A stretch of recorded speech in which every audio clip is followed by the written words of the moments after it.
If it's Friday, President Trump responds to pressure from his base, calling for the release of some grand jury testimony in the case against Jeffrey Epstein, as he denies a Wall Street Journal report describing a suggestive letter he allegedly wrote to Epstein. Plus, after a rare show of bipartisanship in Congress, President Trump signs a landmark cryptocurrency bill into law, overhauling the rules and regulations surrounding crypto in a major win for the industry. And authorities are searching for answers about what set off an incendiary device that was being held at the LA Sheriff's Department, killing 3 deputies in one of the deadliest incidents in the office's history.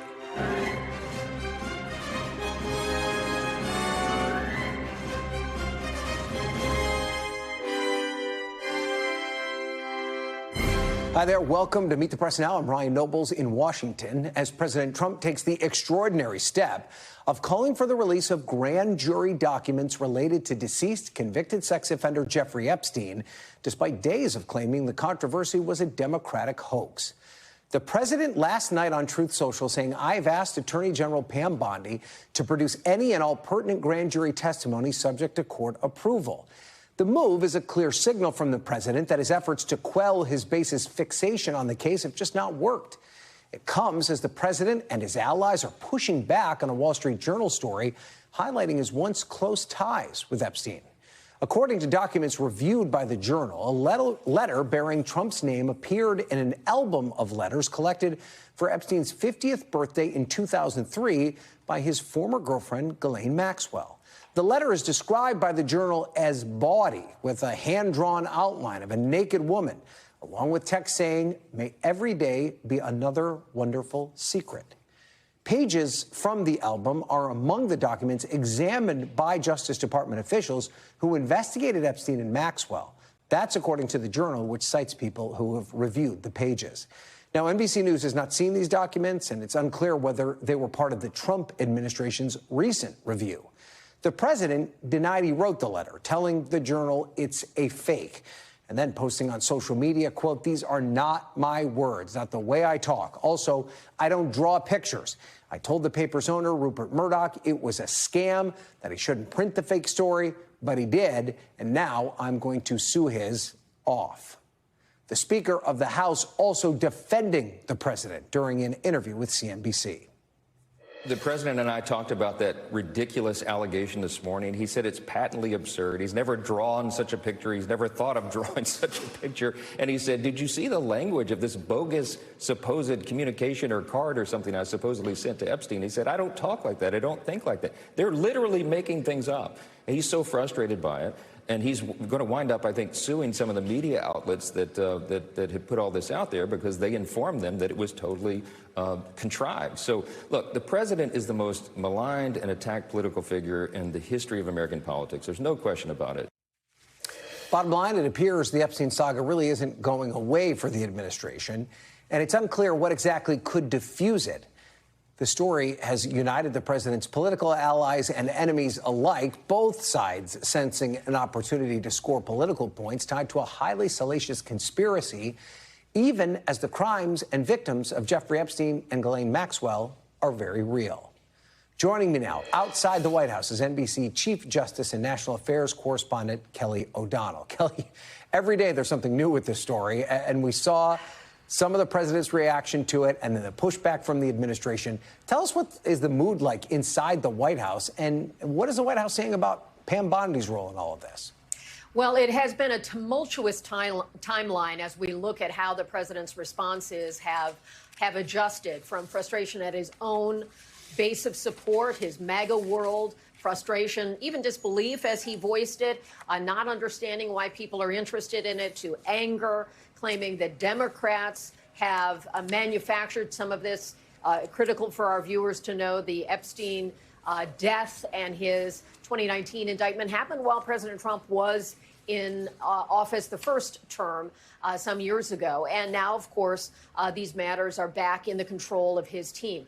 There has been a sense of frustration about how to deal with this. Certainly, there have been kind of rolling disclosures in terms of what was said publicly, in what the expectations were, not material, but the expectations that a lot would be delivered publicly. And then, of course, the Attorney General, through a systemic review of all the available material, had made the determination that there would be no further public disclosure. And then now we're at a point where we are anticipating some motion being filed with the judge responsible for the grand jury. That's one slice out of that voluminous file, that a judge would review the arguments made by the government about whether what is typically secret material, investigative material, grand jury transcripts, if any of that should be made public based on the weighing of the cost benefit. There are still victims. There is still Ghislaine Maxwell's appeal process. So it's unclear when this will happen and what the outcome will be. And it's interesting, too, because the president's been trashing his supporters. He claimed this whole thing's a Democratic hoax all week. Knowing that this article was coming, and he clearly knew based on his response, is there any indication why the White House went that route with requesting this of Pam Bondi? I think the president is reflecting a broad comment that has come from not only his base, but elected officials, even the Speaker of the House, even his former running mate and Vice President Mike Pence spoke about this. Nikki Haley talked about a lot of prominent figures in both mainstream Republican circles, conservative voices and people with big megaphones on the internet and in their own programs and podcasts, and the base. Asking for more, and the president finding a way to try to split the difference, to accuse Democrats of mishandling this. Again, we've already explained that isn't necessarily anything that can be backed up. And if there is more, and he's used words like what is credible, what is pertinent, that could be made public. We may not see any of that made public based on the fact that it is not just the president or the attorney general's power. Now, they do have more power on investigative files. But again, it's been the practice of the Department of Justice, and certainly courts don't like to release grand jury information. But other things like FBI files and so forth could be released if they chose to. But they have made it clear that they don't believe there are incriminating other factors that would result in prosecutions of others, and they're concerned about the impact on very real victims that were involved in these schemes. Okay, Kelly O'Donnell at the White House. Kelly, thank you for that. Joining me now is Jeremy Salan. He's a criminal defense attorney and former district attorney in Manhattan. He's going to try and help us make sense of the legal aspect in all of this. So, Jeremy, when President Trump talks about releasing all pertinent grand jury testimony, kind of break down for us, what sort of information would that entail? This is really just a ruse, and you are going down not you personally, but the public is somewhat going down a rabbit hole and chasing his own tail. And what I mean by that is the evidence that people want, this witness list, would not be a product of a grand jury subpoena and would not be protected by a grand jury secrecy. It would likely have been obtained, if not in fact obtained, by way of a search warrant. A search warrant would not be protected, and the materials from a search warrant would not be protected, like a, for example, bank statement that was subpoenaed with a grand jury subpoena to the grand jury. There was nothing preventing, really, the Department of Justice to release this witness list if it exists in this letter, because, again, it would not have been secured pursuant to a grand jury subpoena in a grand jury. This is really a farce to distract from the storyline, to say, hey, I turned over or tried to turn over and a judge shot me down. And that's simply not true. And is this something that ever happens? I mean, how often does a grand jury unseal transcripts like this? Would there ever be a legal reason for something like this to happen? Certainly would be. For example, if there was needed as part of a criminal investigation, you hear about it if there's some military issue, or even on tribal land, there's a court proceeding or something that needs to pull that sealed information out. But we look at historically, and there's a Second Circuit decision not too long ago from the 90s, I believe it is, but you hear from Richard Nixon historically saying, let's get some of this evidence out that was sealed. The danger to the public doesn't exist anymore. The secrecy is not necessarily that important as it used to be. The Rosenbergs, that conspiracy case from espionage case from a long time ago, historically. So there is a precedent. But again, that's not, we're being asked to move the ball. The evidence that the public wants to see of this witness list is not protected by the grand jury and likely would never have been presented into the grand jury. So is it your belief that if you truly wanted full transparency in this matter, the grand jury would not be the route to go? Who would be, or where, I should say, would the route take us? Who should we be asking for this?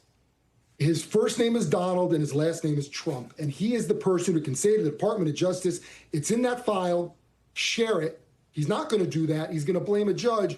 But I'll close with this piece that's important. If you're investigating, which you were at Epstein, for trafficking these young girls or anyone, it's not the Johns and all the people that allegedly use that service that would be part of that grand jury proceeding. It really wouldn't be relevant. It's not there. Honesty and truthfulness is, if it exists, which people believe it does, then Donald Trump needs to man up and release it. So what you're saying is that the release of this information, not only will it not provide the information that we're looking for, that it could potentially serve as a cover for him. He could say, here's everything I've given you, but in reality, the actual stuff you're looking for isn't in this tranche? Right, but it's also realistic that the judge is going to say no because you have witnesses who are alive still. And unless some of the witnesses may have shared some of their story, and then you could say, well, you know what? The danger to that person doesn't exist because there was a civil litigation or they've shared it in the press. And I'll release some of it. But the information that the public is demanding and some of his base really wants, it's not likely there. It wouldn't be in the grand jury because it's not relevant to whether or not Epstein committed these crimes for which he was indicted. That material, which has been secured from a search warrant or shared some other way, would be in a file that the Department of Justice could release with Donald Trump's A-OK. Yeah, and then you mentioned the legal aspects that could be associated with this, that could lead to a judge saying, no, you can't release it. I mean, we have Ghislaine Maxwell's case. That's on appeal right now before the Supreme Court. Right. Could that be one of the reasons the judge will say, no, we're not going to comply with this? Absolutely, absolutely. You know, again, you want to maintain the secrecy, the protection, the integrity of that grand jury proceeding and all those witnesses, so you don't generally release it unless, for example, as we discussed before, there was a separate criminal proceeding, for example. But even if the judge agrees, you're not going to get what you want. And when the judge doesn't agree, Donald Trump's going to point and say, I try to do my job. I try to be honest and transparent. But this is anything but that, period. Okay, Jeremy Salan, thank you for bringing it to us straight today. I appreciate it, as always. My pleasure. Joining me now for more on the fever around the Epstein story is Charlie Warzel, a staff writer at The Atlantic, who wrote a great piece. His article is titled, Nobody, Not Even Trump, Can Control the Epstein Story. Charlie, thanks for being here. Without question, the president and his administration have hyped up the so-called Epstein files on the campaign trail, even after he took office. Having seen what's happened in the Oval Office and beyond over the past week, is there any way they can walk this back? I don't think that they can, honestly. The Epstein saga, as the MAGA media world and Trump himself have played it up, is really deeply connected to the myth of Donald Trump that he has sold since before the whole, Epstein saga and before QAnon and all of that, which was this idea that he works for the people, that he is the sort of the servant of this, underserved and, class of people that have always been counted out, that want to see the elites brought to justice in this way. And this conspiracy theory, which is, again, part real conspiracy and part conspiracy theory, this speaks to his myth so much. This is something that people elected him to do, which was to give more transparency towards this, to maybe, take down this shadowy supposed cabal of elites. Mm-hmm. And the fact that he is the one obstructing this in some senses is he's the one telling his supporters still that, this is a hoax, that they're being played by the Democrats. There's something fundamental that he is pushing up against, and it's his myth that he has sold all of his supporters. Yeah, and he kind of finds himself in a difficult spot here because there is the possibility that there is no there. But he's the one who peddled this idea that the government was hiding something from everyone. So are we at the point now where is there anything that they could release related to the investigation that would actually satisfy all these folks that have said for years that there's some big bombshell that we haven't heard yet? I mean, this is what's interesting, right? I feel like, obviously, we don't know the future, and there could be some release of something down the line that actually does satisfy people, right? It opens up onto a conspiracy that's actually real and huge and goes all the way to the top, right? That probably wouldn't be good for Donald Trump since he sits at the top of the United States government. Mm-hmm. However, I think that there is this, I think you're right, there's this part where I don't know if these supporters could be satisfied. I think whatever happens with this grand jury situation, as the expert before me just said, there's going to be a lot of difficulty around that. But even if there were to be some sort of list that does eventually get put out, I have a feeling, based off of other conspiracy theories that I've tracked, and there's nothing will satisfy a person who has tied their entire identity to this idea that a piece of information can be released out into the world and then the entire world makes sense. The fact of the matter is the world often doesn't make sense. There is often a lot of secrets and things that don't add up, and life can be very unsatisfying. And what a conspiracy theory does at its core is it really shrinks things down and simplifies the world. So I think that there is this possibility that even if these people were to get everything that they wanted, they wouldn't be satisfied by it. And that puts Trump in a really awkward position. Yeah, and you write so eloquently about it in your piece, about these persistent conspiracies that really capture the attention of the public. And you've described it as in what you're calling late-stage conspiracism. I've never said that word before. Hopefully I said it right. Writing, quote, all the anger may just be the result of an addiction to an information ecosystem that has conditioned people to believe and to expect a right to evidence that justifies any belief they might hold. To believe such a thing would suggest that there is epistemic rot, reality decay, and a culture of conspiracism are not byproducts of a specific politician or a political movement, but something deeper, something intrinsic to the platforms, culture, and systems that define our lives. It would suggest that the fever will never break. I talk to young journalists about this all the time, Charlie, this idea that we live in a current environment where people make up their mind first and then go in search of evidence to back it up. Is that part of why something like this manifests itself and it's so impossible to stop this train? Absolutely. And this is why I described the quote unquote, the Epstein files, the perhaps real, perhaps not real document, as this unstable compound, right? And all sorts of people from, MAGA shock jocks to politicians have tried to leverage it for their own personal gain or to score attention points or whatever it is, right? And it seems to blow up in everyone's face. And I think it's because of this idea of this justification. People have bought into this.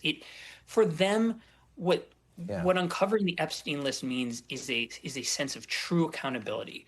That everything that is wrong in the world right now is based off the fact that these powerful, truly morally rotten and corrupt elites run the world.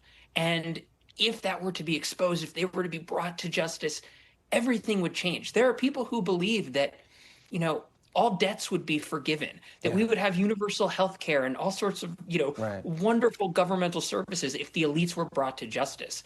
This is all tied up in some really thorny stuff that's glued to people's identities. And, it could be really difficult if they don't get what they want. Yeah, I like the way you describe it. An unstable compound with a fuse that Donald Trump lit and now seems to be surprised that it's blown up in his face. All right, Charlie Warzel, terrific report on The Atlantic. I highly recommend it. Coming up, stop me if you've heard this before, a battle over a potential government shutdown. I'm usually the one warning you about it. It could soon be on the horizon, really this time. We're live on Capitol Hill to explain why. Plus, an update from Los Angeles where officials are investigating an explosion at a sheriff's facility that killed 3 deputies.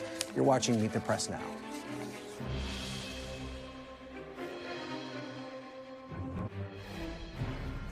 Welcome back. We are still following breaking news in Los Angeles County where 3 deputies were killed in an explosion at a sheriff's training facility.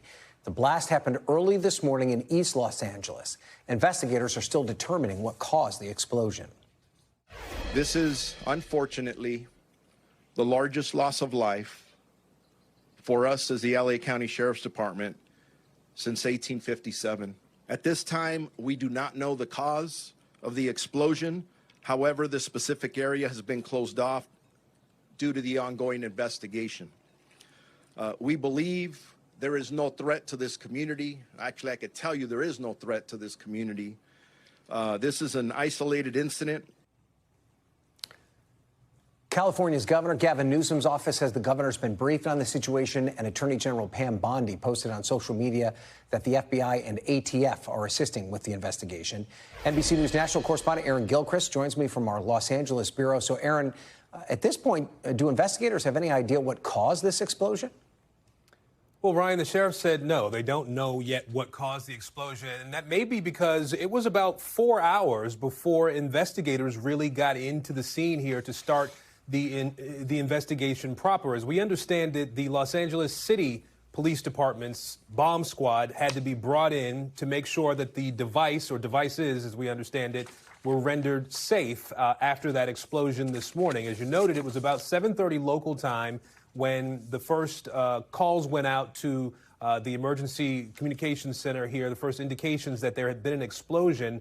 The bomb squad technicians, the deputies involved here, had picked up what we understand to be 2 military-style ordinances overnight and brought them back to the training facility here. This is the facility used by the bomb squad, the SWAT team, those high-risk tactical teams for the Los Angeles County Sheriff's Office. And at some point after they arrived back at the facility here, one of those devices exploded. So there are still questions about what exactly was happening when that explosion happened and what caused it.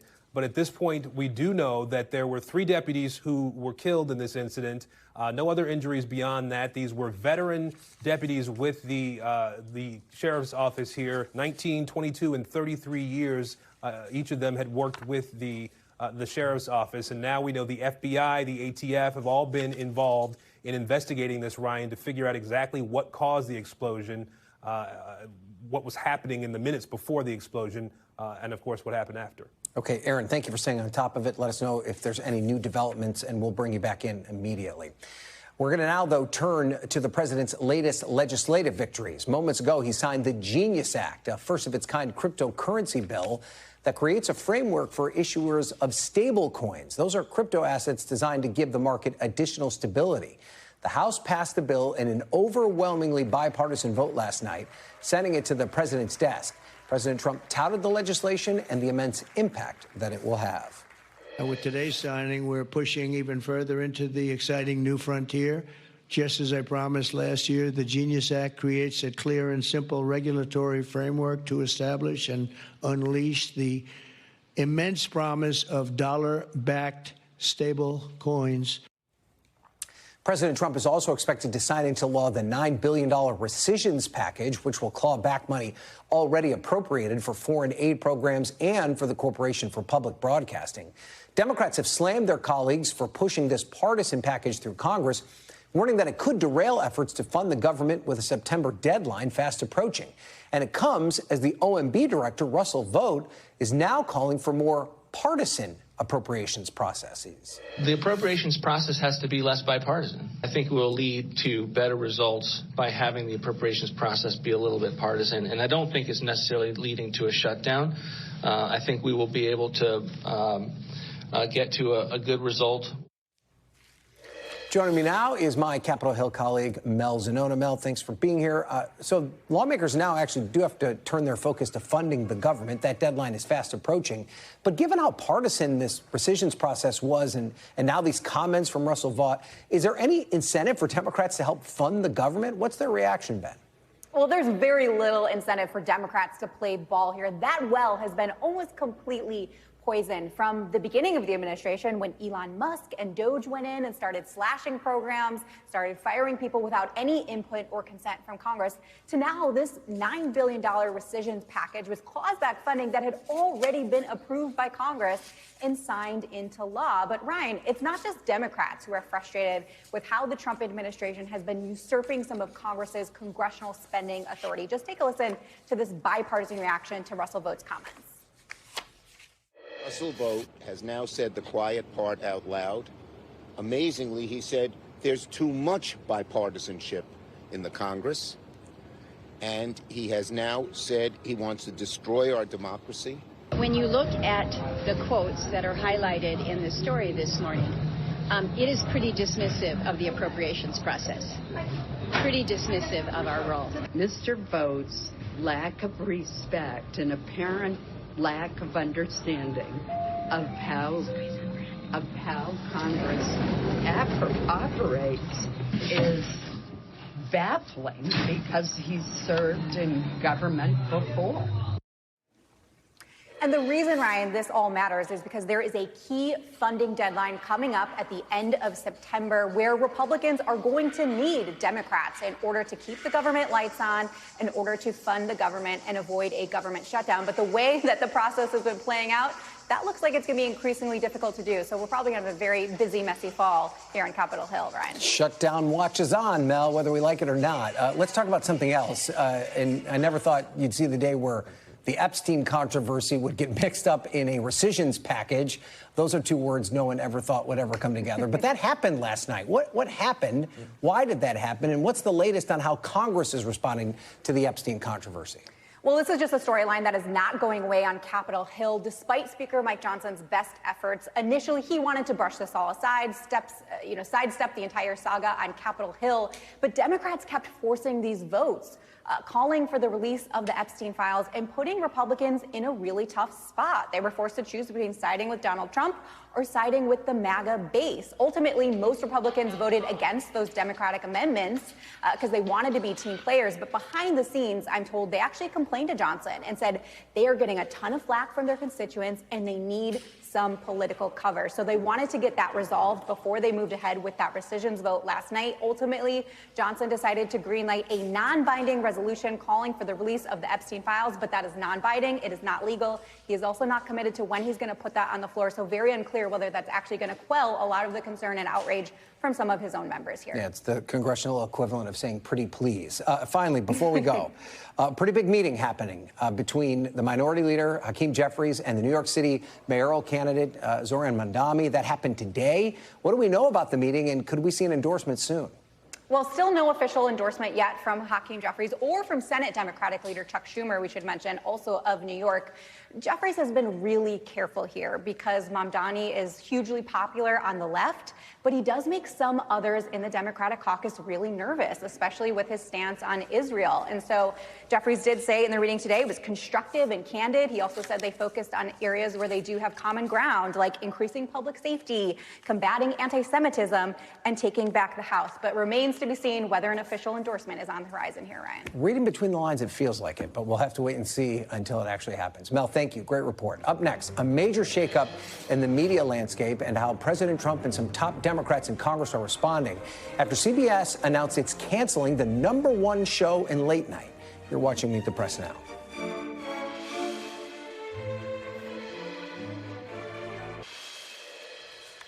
Welcome back. A stunning announcement from the world of media and entertainment. CBS announcing late yesterday that The Late Show with Stephen Colbert will air its final show next May.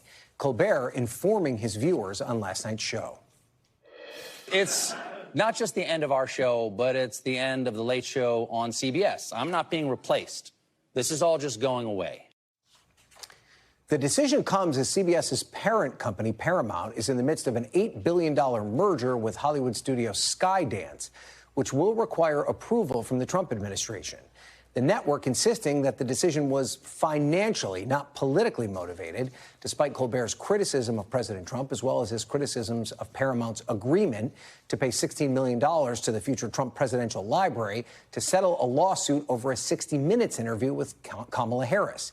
President Trump gloating about the decision, posting on social media, "I absolutely love that Colbert got fired. His talent was even less than his ratings. I hear Jimmy Kimmel is next, has even less talent than Colbert."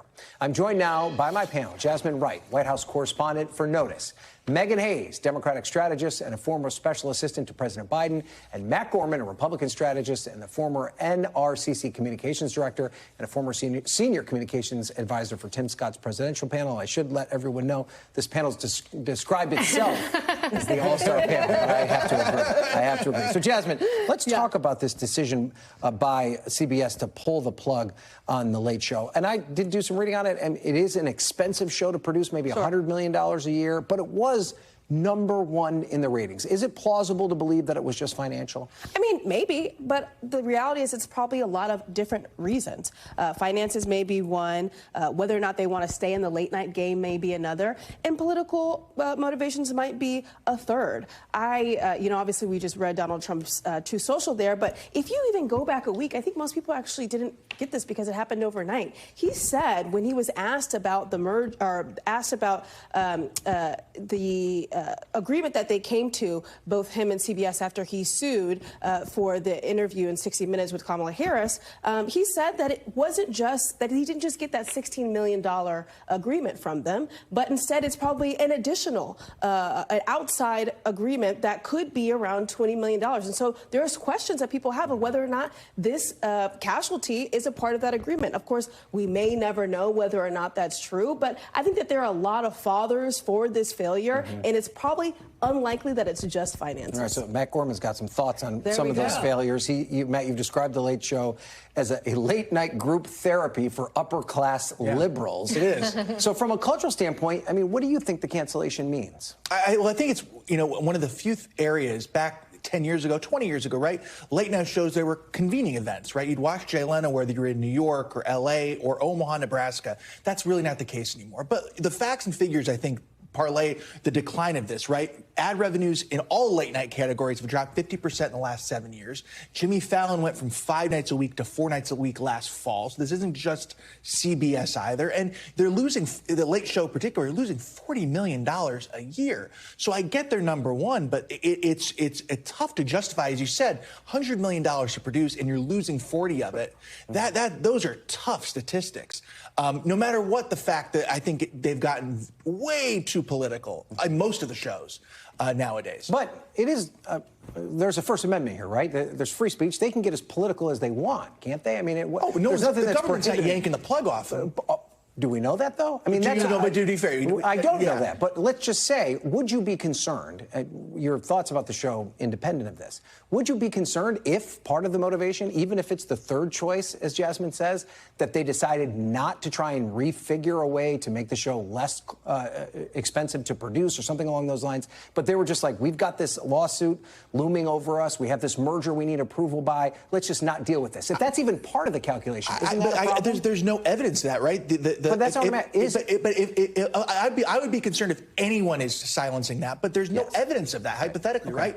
If they're merging, you would want to take some of the loss leaders, losing $40 million off the books, especially if CBS is going into a high-stakes negotiation with the NFL at the end of the 2028 season where it's going to cost billions of dollars. So if it's not part of it, then, Megan, why is the president bragging about it? He wants to take credit for it. Because he wants to take credit for everything. So we don't know if it's part of it or not, but he is going to make sure that we all are talking about it, that he did this and he can take credit for it. It's really a shame because it was someplace that we've put candidates before, we've put bosses before. It lets people see a softer side, but frankly, linear TV is not the same as it used to be. People can go to TikTok, people can go to podcasts and influencers and YouTube channels. So there's more spaces out there for people to do more lifestyle TV like the late shows are doing. But Donald Trump definitely wants credit for getting this off the air, and he's going to take credit each time another one gets canceled. It'll be interesting to see what they fill the airtime with. Is it going to be reruns? But he also might deserve the credit. I mean, we don't know, but he might deserve the credit. And, we may hear about it in the next few days. But I guess isn't that even part of the problem, though, the idea that he could take credit for it? I mean, there does seem to be a concerted effort by this administration to scare those of us that broadcast, to say, if you step outside of the lines of what this administration wants or what this administration desires, there will be a penalty for it. So even if it has nothing to do with Donald Trump, Matt, the fact that he's taking credit for it, isn't that a problem? Well, if it's not actually what the facts say, according to George Cheeks, right? The media loves to guard themselves as being, quote, fact checkers. That's not what the facts are. In this unique case, they're kind of going along with what Trump is saying then, right? I believe if it wasn't a loss leader, if it was making a profit, there's other things, I could maybe see your point, but the facts and figures are pretty clear on this. Okay. All right, let's move on because it's been 20 minutes. I'm contractually obligated to talk about Jeffrey Epstein. Let's talk about how the White House is handling this, Jasmine. Do you think it's going to be enough for the base of his party for him to ask for this grand jury testimony. Maybe even some of it comes out. It doesn't really provide us any information, and they're just going to look the other way and say it's all over. I'm going to look at my crystal ball and say no, but I think it depends on what happens, right? If the judge says, I will not make any of these documents available, then who do they blame? Do they blame the administration or do they blame the judge? But I was in the White House earlier today, and if Donald Trump was furious last night, the White House was a complete 180 today. They were excited, in fact, a little bit because of just how the scenario has changed after that Wall Street Journal story.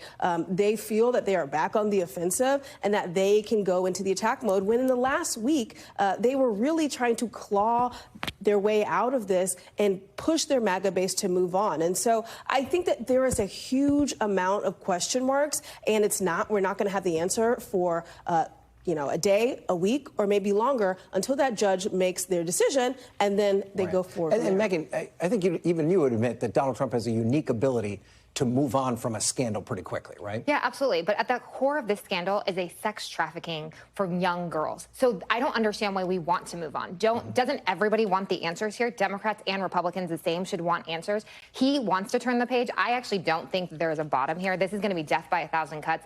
That they're going to release something, and then is that enough for his base? They're going to say there's more. Where is the end? And it is going to keep going because this is a story that the media likes to talk about. It's a story that Democrats and Republicans alike like to talk about. It's great on social media. So this story has no bottom for him, and he will not be able to turn the page. He released medical records yesterday to try to turn the page. That is like unheard of from Donald Trump to say that he is not in perfect health. Matt? I mean, it's tough for the Biden administration to claim this was a big, important thing when they had 4 years and didn't do anything on it, right? That's a trap Democrats can fall into. I do think they're going to rope-a-dope this a little bit because if there's no new information coming out, there's no grand jury records, we'll see what comes with that. What are we going to keep talking about? Like, that's the issue. It needs new information to feed on it. Wall Street Journal was absolutely new information, but it also gave Trump an enemy where he's at its best. And so I think that was the catch-22 with it. But I think overall, without new information, we'll see. And does that mean, Jasmine, that he holds on to that core Justice Department team that he has in place with Kash Patel, Dan Bongino, and Pam Bondi? Is our sense now that none of them are leaving? I mean, he likes Pam Bondi. Like, he personally likes her. He has a lot of FaceTime with her. He talks about her glowingly, both in public and private. He has defended her numerous times. He insulted his base versus insulting her. I think you can, say that he likes Kash Patel and he likes Dan Bongino, but he really likes Pam Bondi. I, for one, don't see her going anywhere. And I think, depending on how they play this, yes, it may not go away because people are going to continue to question. But the question is whether or not Trump continues to get the blame like he did in the last week. All right. It's official. You're an all-star panelist. I'm going to endorse it. Thank you, guys. Jasmine, Megan, and Matt, appreciate you being here. After the break, drawing the line, Democrats rush to counter a Republican-led effort spurred by President Trump to redraw the district lines in Texas to get more Republicans elected in next year's midterms. We should ask Matt about that. You're watching Meet the Press Now.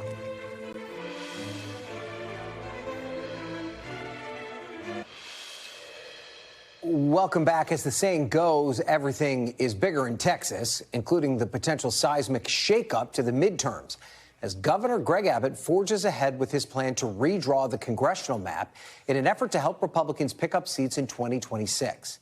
Right now, the Republicans hold a narrow majority in the House, and in Texas, Republicans already control 25 of the 38 congressional districts there. But in a special legislative session, which is set to begin on Monday, Governor Abbott is urging the Republican-controlled legislature to redraw the congressional map in particular around the greater Houston area. Earlier this week, President Trump also weighed in on what he hopes to see happen in Texas. Are you calling in for a complete redrawing of the congressional map ahead of next year? Just a very simple redrawing. We pick up 5 seats. And but we have a couple of other states where we'll pick up seats also. Joining me now is Jeremy Wallace. He's a reporter at the Houston Chronicle. So, Jeremy, tell me first, which districts is Governor Abbott targeting, and who are the Texas Democrats that are most vulnerable to losing their seats? Well, there's 2 answers to that question.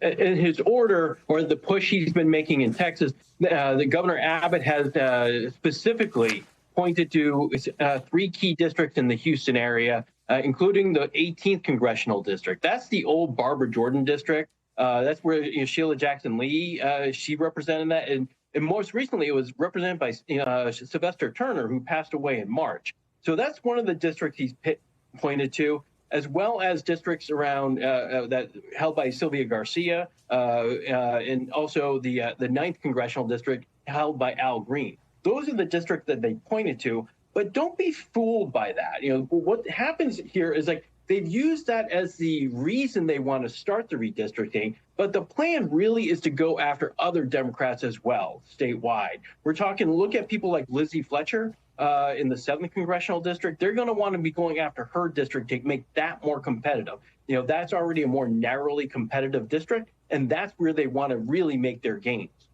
Have they explained why this is necessary, this out-of-the-ordinary, mid-decade redistricting? Is there a reason other than just they want more Republicans to win congressional seats? Yeah, it's weird to see the president actually say that's exactly what he wants, right? The Governor Abbott has been trying to say, oh, no, it's because of the DOJ letter we had that said there might be some racial components that we need to address. But then you have Trump that just give it all up and reverse it and say, no, this is just pure politics. We want 5 seats.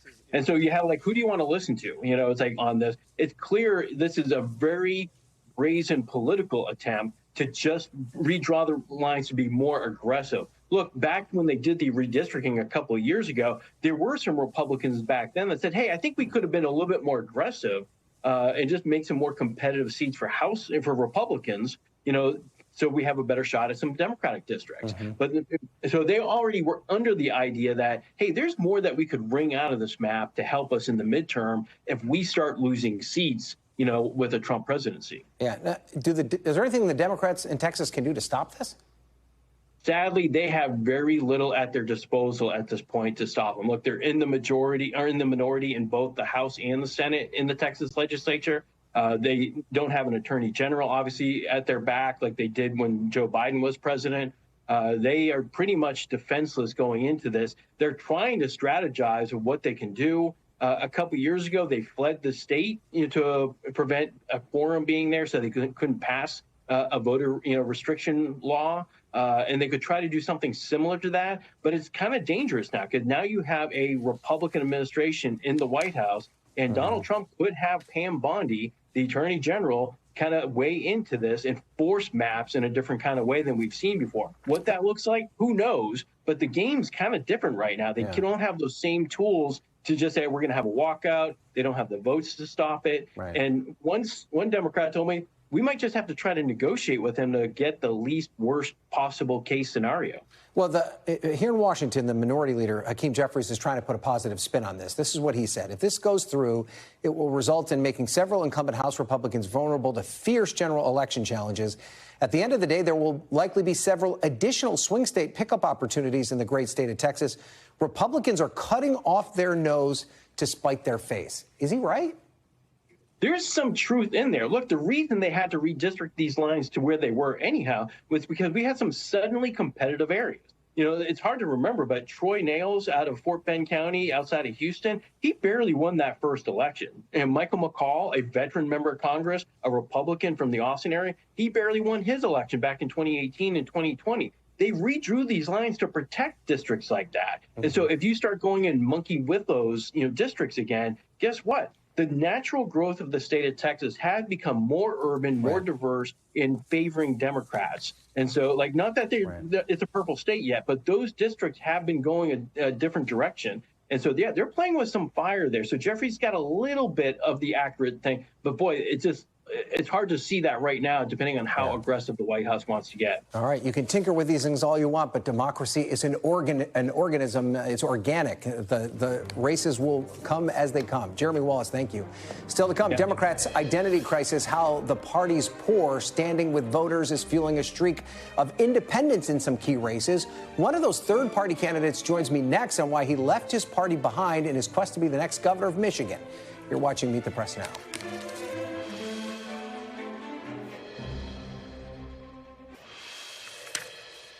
Welcome back. It is pretty obvious to political observers that the Democratic Party has a brand problem right now. A CNN poll out this week has just 58% of Democrats and Democratic leaners with a favorable view of their own party. Perhaps as a result, we've seen more and more independent candidacies pop up ahead of the 2026 midterms from former Democrats. Joining me now is one of them, Democratic Mayor Mike Duggan. He's making an independent bid to be the next governor of Michigan. Mayor, thanks for being here. I know you've been on Meet the Press Now before.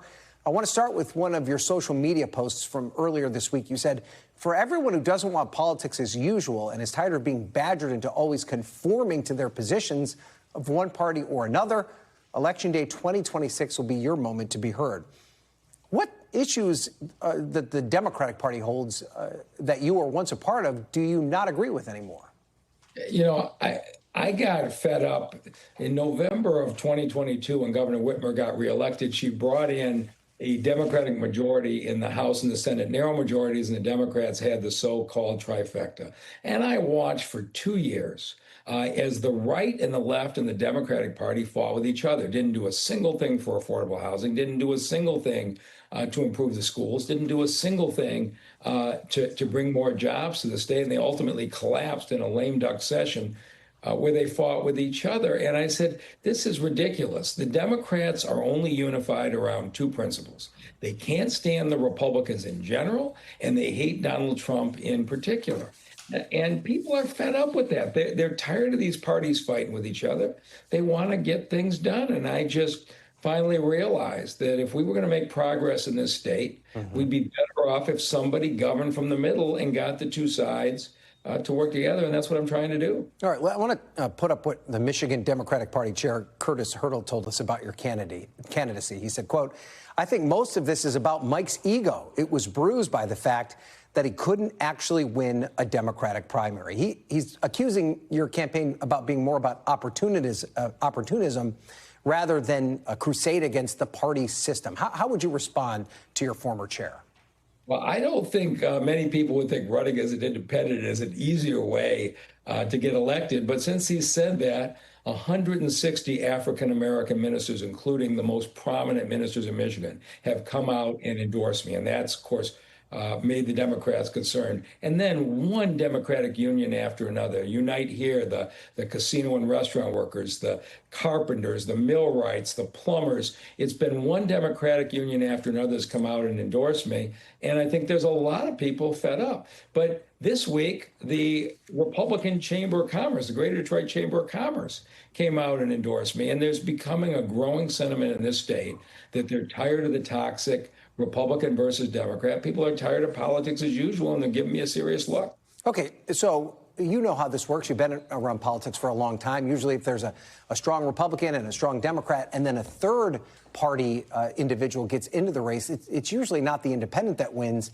It means that you're going to pull votes from the party that you used to be a part of. Are you concerned at all that you're going to split the Democratic vote and that a Republican could win in Michigan, which Michigan's already a swing state? Isn't that a dangerous proposition?